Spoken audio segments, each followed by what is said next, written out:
Hi, this is Eric at Frog Valley Tropical Fruit Farm, and this is Florida Natural Farming. Today I'm going to talk about soil health, soil microbes, microbial dysbiosis, and I'm going to look at the black sapote tree and some other fruit trees that we have here. So we have fruit still on our black sapote, and I was standing in front of a buttercream mango, and as you can see, it's like covered in bloom. And so many people in Florida have issues with mangoes and fungal disease, but they also have diseases in other species and plant families like lychees with the Aranose mites, and then citrus with the greening, and we don't have any of those issues. So we don't have powdery mildew issues, and we don't have anthracnose issues, and we don't have Aranose mite issues, and we don't have greening issues, and we grow all those stuff and we fruit them. And as you can see, our mangoes are very prolific, and we're a very young farm. In fact, this mango is just 4 years old from a small 3-gallon. This is a sugarloaf mango that should be bigger, but it's in a highly compacted spot that was right next to the road, and this was a mowed lawn for 50 years, and they used machinery probably since the 70s. Probably they used tractors before that and brush hogged it, not very often, but after they got riding mowers, then mowing happened more often. And when we moved here, it was all compacted lawn, white sand, and this is a super Julie tree that's like covered in flower, and it's even got flowers on every single branch.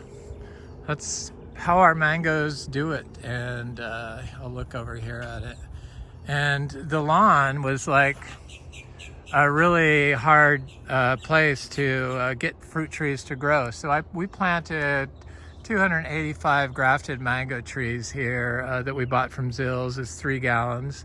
Mostly top tier varieties. I have a couple of random non-top tier varieties like Lancettia, one Lancettia tree, and maybe a coggshall or two, and some that aren't really known as being top tier, but for the most part, they're all top tier mangoes. And I do know that our fruit tastes superior to any other mango fruit I've ever tried. And that's mostly because we focus on the whole system. So we take a functional farm approach to growing fruit trees here. And functional farms rely on biology, and they know the importance of biology in all aspects of human health and plant kingdom health and fungal kingdom health and animal health. So it's very important. So what we do to fix compaction and get carbon in the soil, which is the hardest thing to do in Florida, is we have a living orchard floor.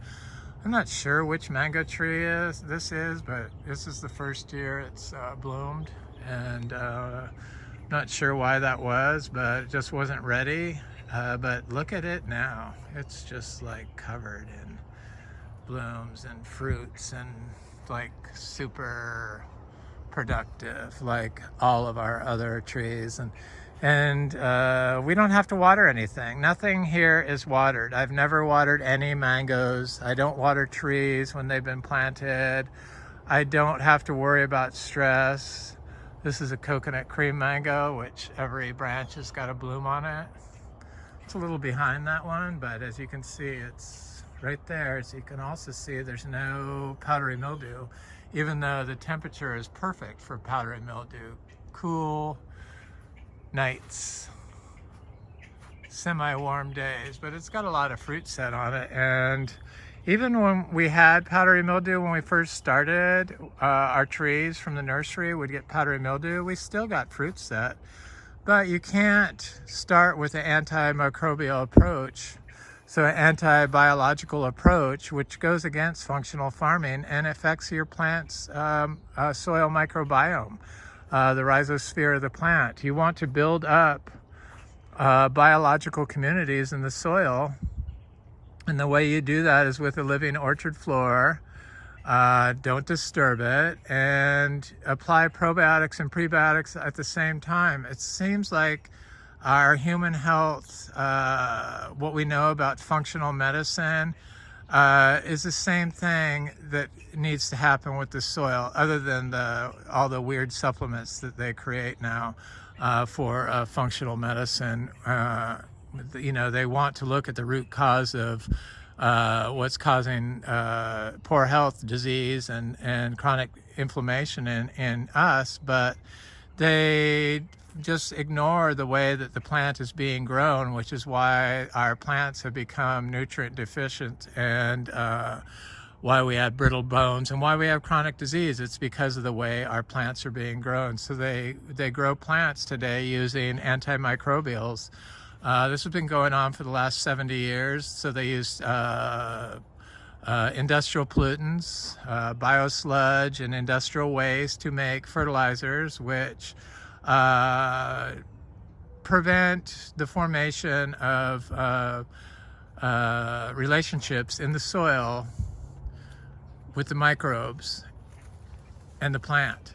So right there, you're putting your microbial, your plant soil microbiome is being damaged. And when you don't include a biological approach, then your plants don't have the endophytes needed in their cell tissue, which carry all the nutrients and enzymes and bacteria and protozoa into their cell tissue, which are the nutrients and life-giving forces for cellular energy. So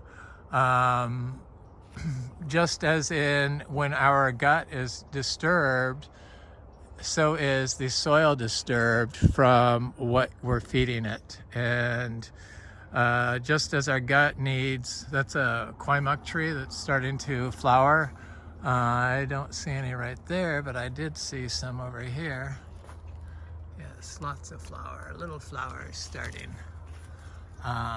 This is the 4th year it's going to produce fruit. So it tried to flower. It flowered for 3 years before it set fruit. It's a grafted tree from Excalibur. So just as our gut health dictates our own personal metabolic health, so is the soil health, and soil microbiome dictates the metabolic health of your plant.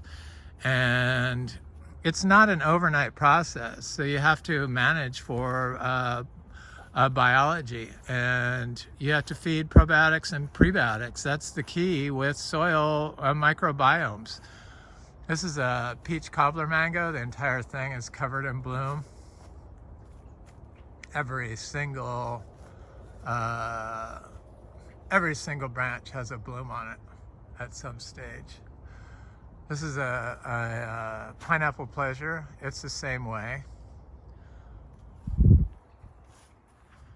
Every single branch has at some stage of blooming. That's just a 4-year-old tree from a small 3-gallon. It's like 20 feet tall.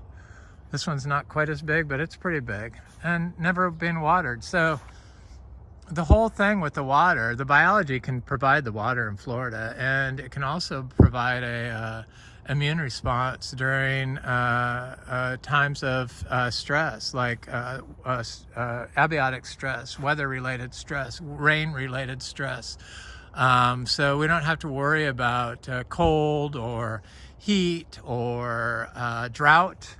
And I don't even stress over it anymore. The first couple of years, before I really knew the power of biology to control the plant's ability to overcome stress factors like freeze or drought, I would get anxious. But as after the first, this is a fruit punch mango that had a huge bloom on it, but didn't set because of the cold. So now it's re-blooming, and it's re-blooming on everywhere it's blooming. So it's, I did stress over it. My partner especially stressed over it. They're getting ready to be here full time.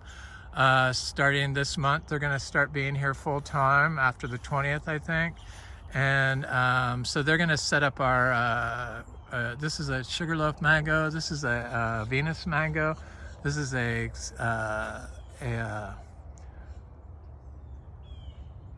sweet tart mango.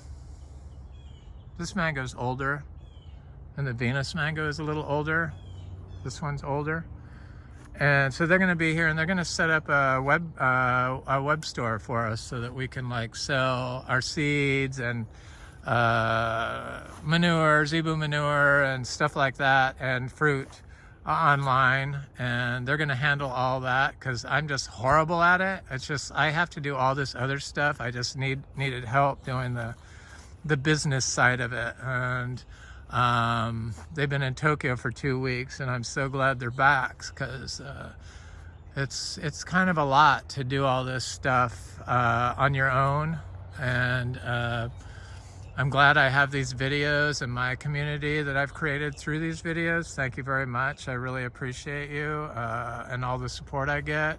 It's amazing that these videos have gotten so popular. I never thought it possible, but you can watch my videos from the start to finish and pretty much tell my health journey of in the progression of the quality of my videos. So where my health really started going good was when I stopped eating at restaurants. So I wasn't damaging my gut microbiome with foods that contain glyphosate. Glyphosate is a real problem, and it affects so many protein pathways for energy that it's has the ability to cause extinction, and it's definitely causing us to have chronic disease. And glyphosate, in combination with industrial fertilizers, in combination with industrial fungicides like copper. I don't care if it's a OMRI approved copper, it's still an industrial anti-biological. And once you start using those biologicals, you're diminishing your microbial populations in your soil and on your plant. And when we really need to build them right from the start of when you plant your plant. And these are vegetable garden, dry farm vegetables I do. And I got some squash over here. I got some butternut squash, eggcorn squash, a red pumpkin. I'm quite excited about the red pumpkin. I'm gonna make a soup out of that, so I'm excited about that. This is a diamond mango.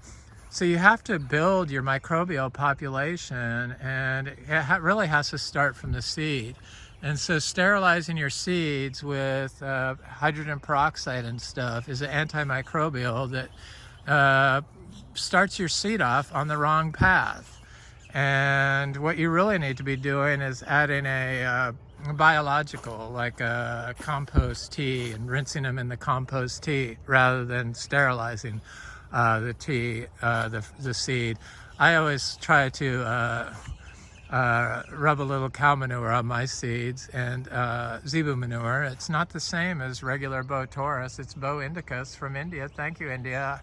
They've been my greatest influence. Is Indian zero budget natural farming. I just wanted to know how to grow mangoes. Look at this mango. Ah, the air. I think this is Venus. This is diamond. Diamonds produce 3 crops. Several of our trees produce 3 crops. We are kind of a young tree. I consider diamond better than pickering, and it's similar in taste and flavor.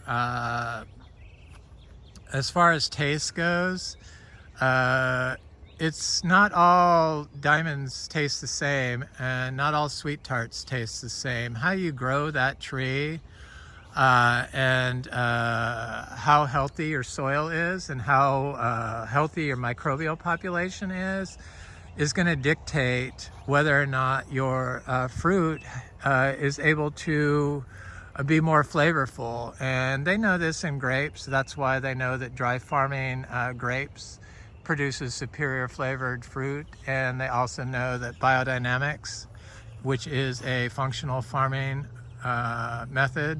methodology that we used to be certified biodynamic. We still use aspects of biodynamic farming. I think it's the only clean source of food that you can buy that's commercially available, but unavailable because there's just so few farms. They just had too much gaslighting and people, thinking it was weird and stuff. It has a lot of weird aspects, I agree, but their base model rises above and beyond what organics does. So organic allows you the use of plastic mulch and to put on the soil to prevent weeds, and that instantly puts microplastics into the soil, which diminishes soil life and impedes microbial metabolism. So it impedes the metabolism of your fruit tree, because the microplastics and the chemicals used in those microplastics, the UVA protectants, it's that tree, this is a M4 mango, and the other polymers that they use, the stuff to keep it from sticking together, the antibacterials that they put on the film, all break down and prevent microbial life and diminish it. It's been shown, there's studies on it, and now there's studies showing that the microplastics that is found in food are permeating the gut and causing metabolic dysfunction and gut microbiome dysbiosis. And it's affecting people's brain function, and it's affecting their obesity issues, and it's affecting basically every metabolic process is being affected by the microplastics that we're breathing, drinking, and eating in our food, air, and water. And it's so not discussed, and that's why I keep bringing it up, because it's a real problem. And biodynamics does not allow it. Though they do allow insect netting that's made of microfibers of plastic, and they allow greenhouses, I think. I'm pretty sure. I don't know that for sure, but I would think that they probably do. They just are focused more on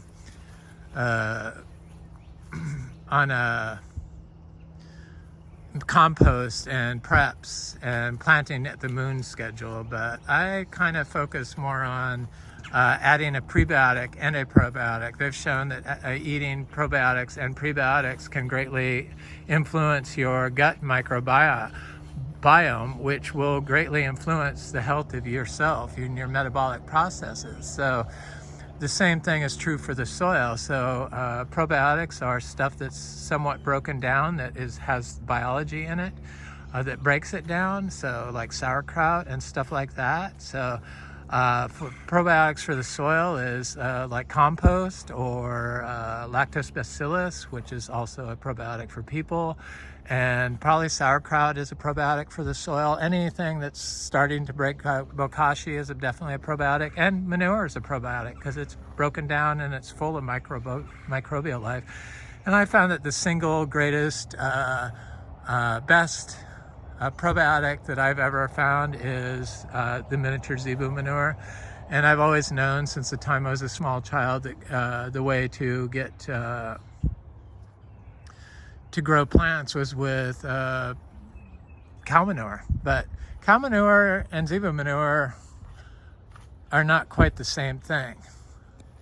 And the cows today are all being fed mineral blocks that contain heavy metals. Heavy metals are pollutants that plastics attract, microplastics attract, and create microbial dysbiosis, and they create microbiome dysbiosis and cause metabolic dysfunction in humans. So they're not good, and we don't really want them in our ag systems It's the reason why we have issues both in our human populations and in our animal populations is because the food we give them and the supplements we take are causing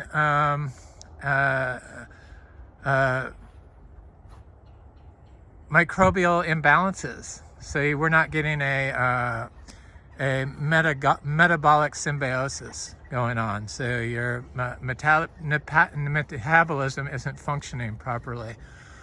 And plastics disrupt all these processes. So the more years that we're using plastics on the soil, the more plastics are in the soil and the more plastics that are going to wind up in the food, so that eventually we're going to come to a tipping point where the food we eat from the plastics we put on the soil, that the plant's uptake in the nanoparticles are going to not only affect the plant's ability to grow normally, but it's also going to affect our ability to get life-giving energy from the plant due to the microplastics that we're consuming. It's just that's how the direction it's going. Just as we build up microbial populations, we diminish microbial populations by sure, soil can recover if it's given a chance, but if we're every year after year after year we're putting plastic on the soil, eventually it's going to be so polluted that it's not going to be able to support life, microbial life, and in turn not going to be able to support plant life, and in turn not be able to support our gut health and our life. So it needs to be discussed. I don't hear anybody talking about it. So I was so excited to come out here. This Ingus spectabilis tree, the ice cream bean, has been fruiting for or not fruiting, but flowering. It's a seed-grown tree. It's 4 years old, I think now.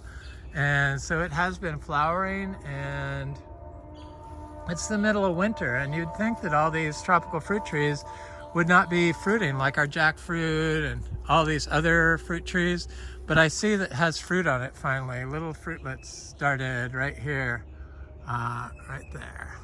So I'm quite excited that we're finally getting fruit set on this Ingus spectabilis tree. For some reason, our oldest Inga tree is Inga vera, and it has not fruited yet. This is a black sapote tree. So I mentioned that I had a black sapote tree fruit that was like one of the best fruits I've ever eaten. It was so sweet. It was this, did I mention this? Anyway, I mention it now. So sweet that it was as sweet as any sapodilla or mango I've ever had, and I've never heard of this happening before. And it's because of the microbial holistic approach we've taken to farming that enables this to happen. So the calcium cycle is working so great, and that's why I think Florida has the ability, and probably was at one point, the Garden of Eden, because of the unlimited calcium, the warm water that our groundwater is at 72 degrees, and our almost perfect temperature we have year-round. So this is a Black Beauty Black Sapote, and I think there's a few fruit on it. I've been having some regular customers come over here and buy this fruit, but I had one on a Reineke Black Sapote that blew me away. There's one right there. They're up high. I need to get them and see if they're ripe. They probably are. Most of these have been picked off, but here's one over here that I could reach. So good. So this is all sugar cane that's like broke down. It looks like the rabbits have really attacked it, and but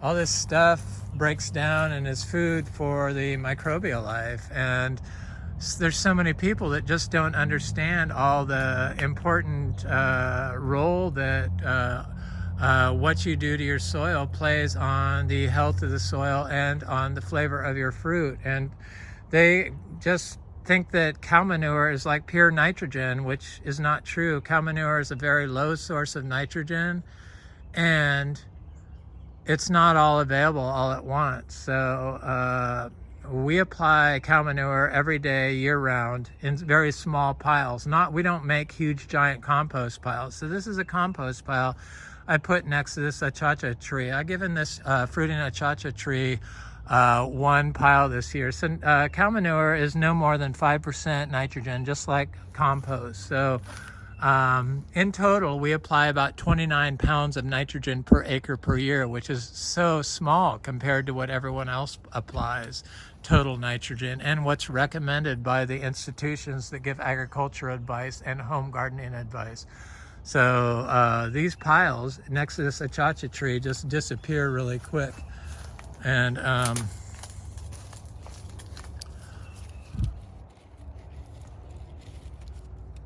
this looks like it's ready to be picked. So here's the fruit. This top part lifts off and then it's ready to pick. And I love black sapote fruit. After that one yesterday, I was like, it's in my top 5 fruits now. But it depends on how they're raised. So I've had mangoes from a lot of different places, and none of them have ever tasted like our mangoes. And we have like 30 sweet tart trees and sweet tart mango trees, and each one of them has a different flavor profile. It's sure the general flavors there, but each one of them is completely different. Same with our buttercreams. And that's because location. So not every spot is identical. The only reason why all the fruit tastes the same when you're using industrial methods is because industrial farming just relies on NPK and a salt-based fertilizer. And then they water all the time. So you have to water when you use fertilizers. Those fertilizers are antimicrobials and prevent your fruit from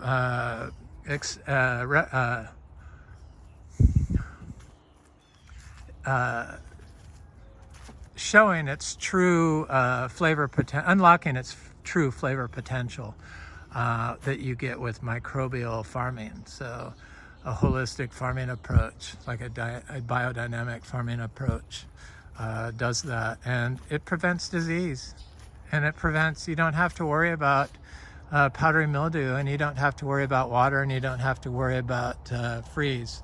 Unless, of course, you're in like 9B and you're trying to grow tropicals, then you probably do. But in 10A, I don't think you have to in Florida.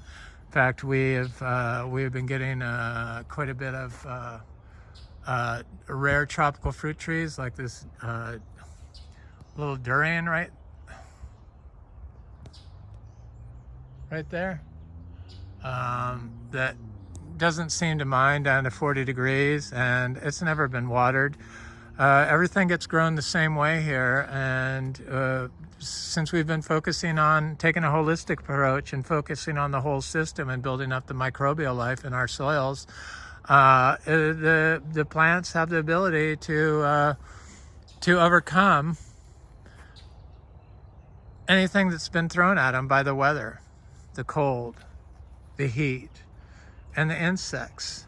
So we don't have Aranos mites on our lychees, and we get big fruit production. And nowhere is that more. Our success is more obvious than with our seed-grown cacao that we dry farm, and we're totally supposed to be impossible to do, but we're going to be a major cacao farm. We have about 100 trees now, and then I'm going to plant the seeds of all this little yellow-ribbed cacao that we're getting off here. There's about 20 fruit on this tree. It's going to start ripening this month, probably, I would think. The larger ones down here.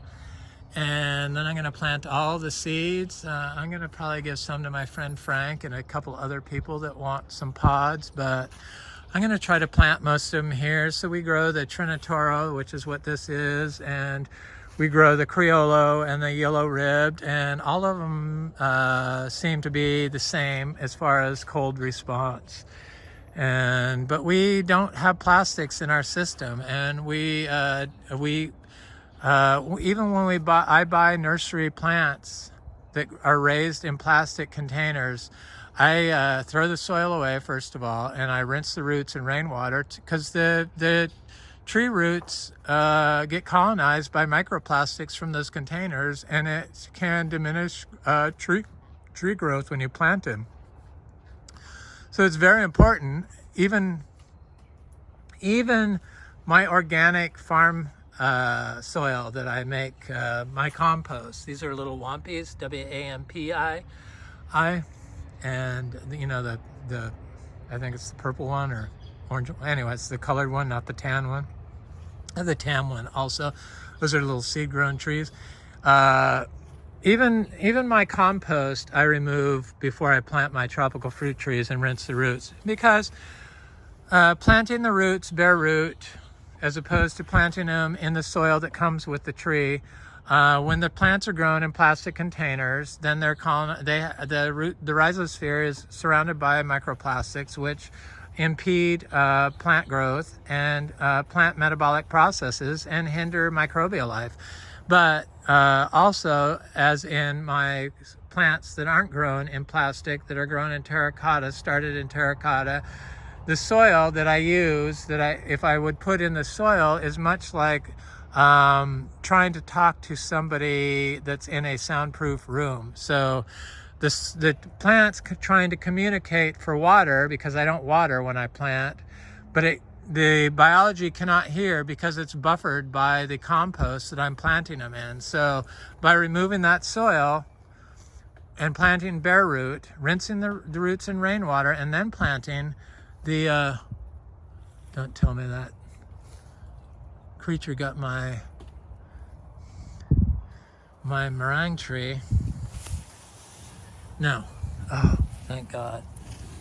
No cold damage whatsoever. Meringue. By planting a bare root, the plant, which needs water right away, can call out to the biology, which is the fungi, and get colonized, have its rhizosphere colonized basically instantaneously when you plant it bare root. This is a petalite tree, doing quite well. Here's one of my breadnut trees. You know, the breadnuts, they didn't really, it's the same as basically the breadfruit. They did not like the cold, and the rabbits really like to eat those things. And that's a problem. These aroids, of course.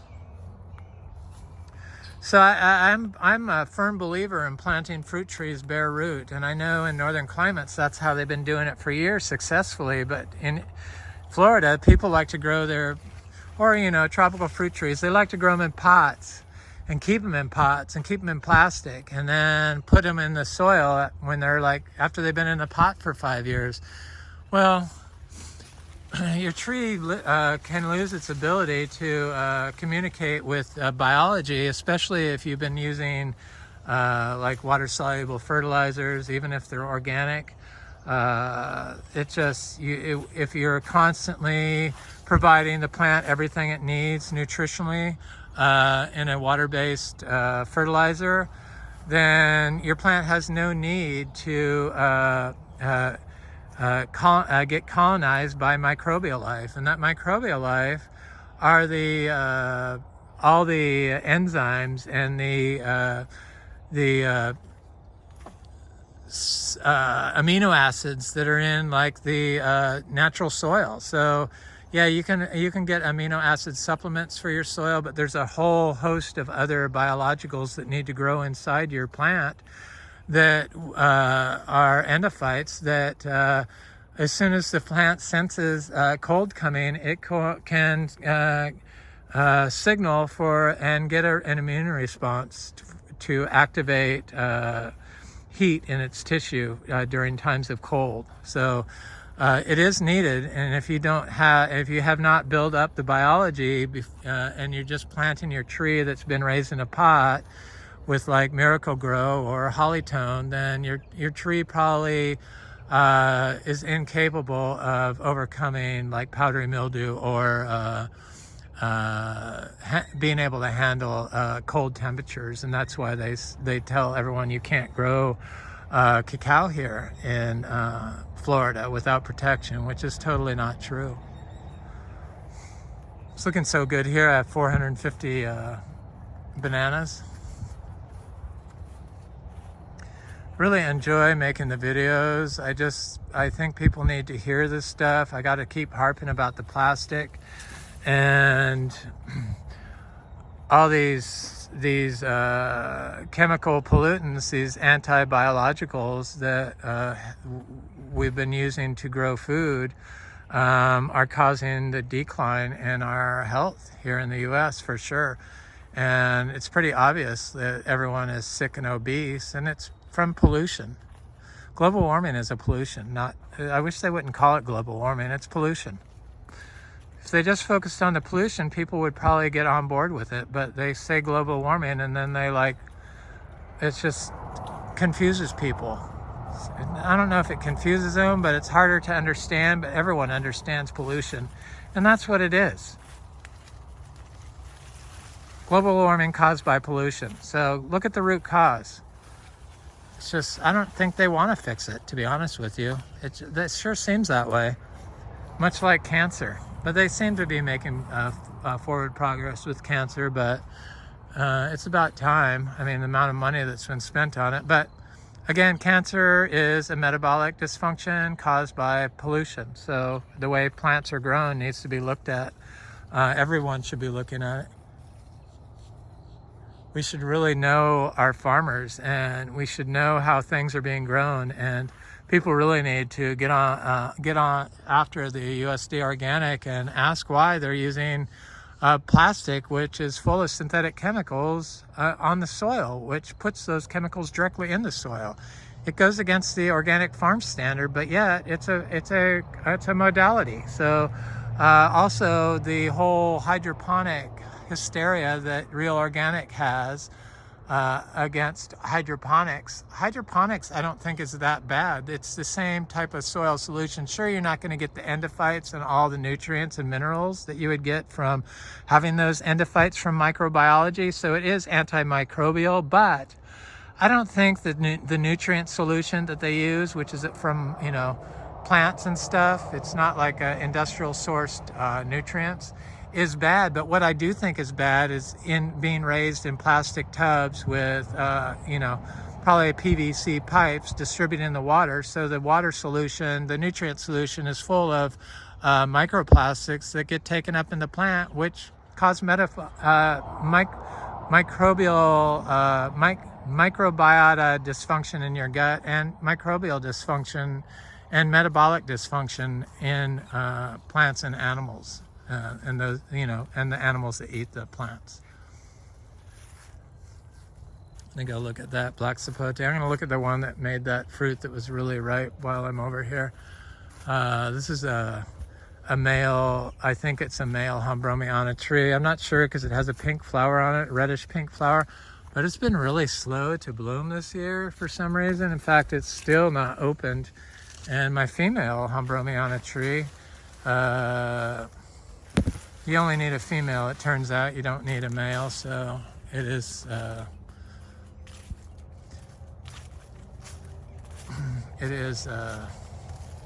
monoecious.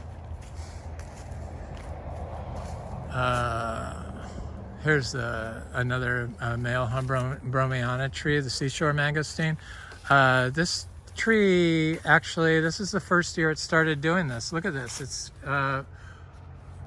Usually it was only one flower per bloom, but look at the sets of flowers on this thing. This thing's been blooming this is the 4th year, and this is the first year it's ever done that. And I believe it's because our soils get better and better and better every year. And one of the aspects that microbial life does when you have a microbial homeostasis in your soil from soil health is that the biologicals needed to create hormones in the plant work better. So the plant's metabolism works the way it was designed to work, the way its genotype wants it to be expressed. and the phenotype of pollutions and how the plant's expressing itself are not an issue because there are no pollutants. And sure, this was a farm and they mowed the lawn, which probably had a lot of rubber microplastics in the soil from that, but soil has the ability to repair itself. So once it's stopped being done, and we've been growing this way for 8 years now, the soil has overcome, and now these trees are really expressing their full genotype potential to me. It's really a miracle. So this is one of the black sapotes, but this isn't the one that produced the really good fruit. It was this tree over here, the biggest tree, and it had never fruited before. But this was one of the worst compacted spots. But look at how healthy everything is in here. Our jackfruit, we have so much jackfruit every month this year, I predict. We have about 10 fruiting trees. I think we have 4 grafted orange crush, and we have a few other grafted trees, and then I have the other seed grown trees. This is a super Julie tree that's just now swelling. These trees up here have been a little behind the others for some reason, but this one right here, this is a cac tree, a mango tree right there, in pretty much full shade, has fruit on it. So this is the tree that gave me this fruit that tasted so freaking good that I didn't even know there was fruit on it, and I saw it and it was ripe, and it was like, oh my God. So now of course I'm looking for the fruit. I was looking for the seeds. I see the seeds right there. I'm gonna get these seeds from it because I dropped the fruit after I finished it with it yesterday, and some creature came over here and got it, obviously, because I didn't eat all of it because I don't know why, but it sure was good. It was so sweet. It was as sweet as a mango. Notice I had connected my trees to water these grafted trees, but like it was like 2 years after I'd planted them. I never watered anything when I planted it, and then my partner was freaked out because nothing was growing because of our compaction. I was using wood chips and I was still mowing the lawn. It was before I took a bunch of classes. I'm obsessed. I read so much stuff on how to grow and what's going on with our health and plant health, and that's why I'm able to do these videos and share it, because I got a lot of knowledge from reading. So this black plastic pipe is a leftover. I've been trying to remove it. We haven't had the water on. We turned it on for like 9 months, I think, and I noticed my bananas started getting rot issues. So I said I'm going to stop doing it because the trees weren't growing any faster. So we turned it off, and it's because the pH of the well water was too high, and the tree had to divert resources to its rhizosphere to keep the pH of its rhizosphere in its optimal range when it could have been using those resources for plant growth. And also when you use water, it limits microbial relationships, because then the tree doesn't really need microbes to bring it water like it gets from the fungi. So it limits the mycorrhizal fungi relationship that the tree has with the microbes. So there's plenty of reasons why you shouldn't water, and really in Florida you don't have to. This place is living proof of that. The only reason why people do it is habit, and it's hard. It's a hard thing to overcome and realize that you probably are not needed to grow your fruit trees, that your fruit trees probably can grow without you and probably do a better job. I know that's the case here, but I do know that if you apply probiotics and prebiotics at the same time, which is what our compost file is, that everything will do better. So I try to give these jackfruits that are just now starting to set fruit, because there's rules against applying raw manure. Even though this is a compost pile, rather than making a large giant compost, we don't have to turn it because they're small and low, and our animals are being raised holistically. So they're not in confined spaces and they're not crowded, and we rotationally graze them. So our manure is not a pathogenic. It has microbial homeostasis. So that's when microbial symbionts work with equal microbial pathogens and balance each other out. That turns into a beneficial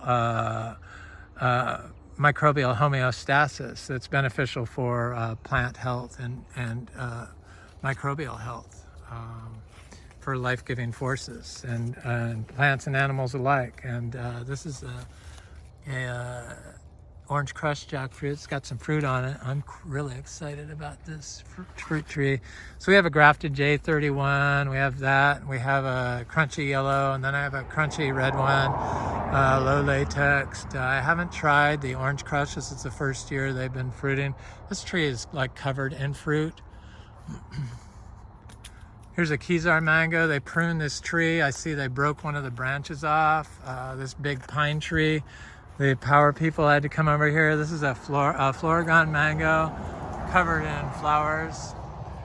The mangoes up here have been a little slower than the ones by the barn because those ones by the barn are getting a little bit extra probiotic and prebiotic, just because they're closer to the cows. So here's a Gary mango. It's covered in fruit. One of the trees that I say isn't a top tier mango, but even our non-top tier mangoes have a flavor profile that are just to die for. They're just so much better than any mango I've ever had. And that's why we were able to charge $10 a pound for mangoes and sell out basically. And this year, since our trees are doing better and better, I've been lowering the prices. So we were at $10 in 2020 when we had a bad mango year. 2021, I think I went down, or we were $10 then. And then 2022, we were $8.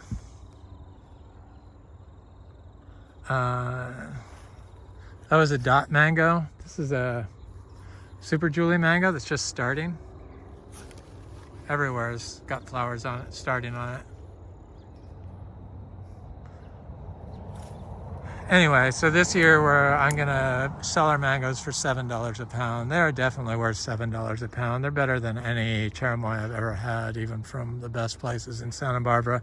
And definitely, if you have never experienced, this is a orange sherbet mango, just starting. It's at various stages, but it's giving me a bloom everywhere. If you've never had a Florida mango, a Florida dry farm mango, you really don't know how incredible they can be. I know that I've had people from Miami come here that are looking for Garcinia fruit, and I like say, "You want to taste a mango?" "Oh no, I don't want mangoes." "You sure you don't want to taste it? It's a peach cobbler." And then it's like I let them taste it, and they go, "Oh my God, do you have any of these for sale?" And I'm like, "No, because before you came, you said you didn't want mangoes, so I didn't save any for you for the day. So tomorrow, yes, but not today. I already picked them all." So it's stuff like that. You may think you've tasted the best mango in the world, but unless you've tasted a truly perfect dry farm mango that's been raised by holistic farming methods, you really probably haven't tasted a complete perfect mango in your life. Probably India has areas that grow similar to this, I would think. I believe that mangoes are supposed to be grown with miniature zebu inputs. Boy, our 450 bananas. The bananas are so good. We grow ice cream bananas. The racks are smaller when you remove the pups, so leaving the pups on ice cream bananas, if you want a big rack, is ideal. This one I removed the pups because it's right next to the path, and I'm trying to get up to 500 bananas by February 20th. I want to be up to 500, so I have 50 more to do. I can do about 10 mangoes, or not, 10 bananas in a half hour. Divides. Plant. Dig out and plant. I'm very quick at it now. I should be after 450, huh? Anyway, this is a black sapote tree that I was trying to look at, and it was growing right next to our Miko lemon, which is just starting to bloom. We don't have greening issues on our fruit trees. We don't water. Our citrus has never been connected to water, like our mangoes have never been connected to water. This black sapote was for a short time, but very short time. And it was very scary going after we connected them to water, and then me saying we're going to try not to water them, and especially when we had severe droughts, because they can look really scary. And the trees, when you first start to go totally dry farming. But I've never had a plant die from drought here. Compaction and some other issues maybe, but never drought. This is one of the mangoes. We had about 25 of our 285 mango trees that got